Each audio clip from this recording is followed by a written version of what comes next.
меняется, сейчас не вызывает сомнений, и некоторые последствия глобального потепления уже влияют на нас.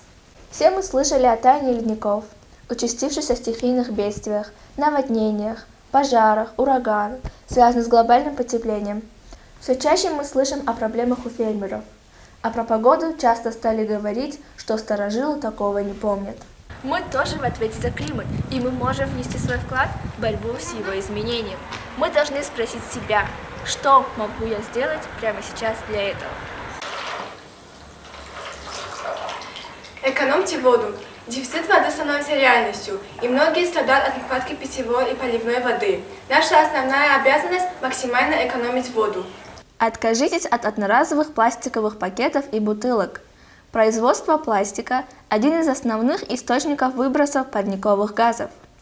Отправляясь в магазин, вспомните о пластике и мусоре на улицах и забитых арках. Кстати, не забудьте захватить с собой и многоразовую сумку.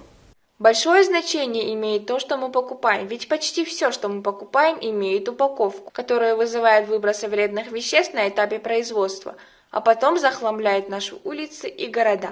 Мы можем переключиться на солнечную энергию у себя дома, ведь при ее производстве нет выбросов парниковых газов.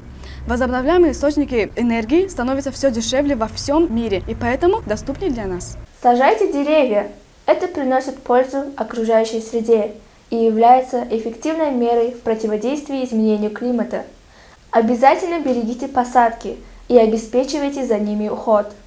Ну и, конечно, станьте эко-волонтером. Участвуйте в работе экологических организаций, реализуя на практике ваши инициативы в своих школах, вузах или махалле. Кажется, проблема глобального потепления не исчезнет, если несколько людей, таких как я и мои друзья, откажутся от пластика, начнут беречь энергию и воду или пересядут на велосипеды. Но однако такие решения важны. Они влияют на поведение людей, заставляя их рано или поздно менять свой образ жизни.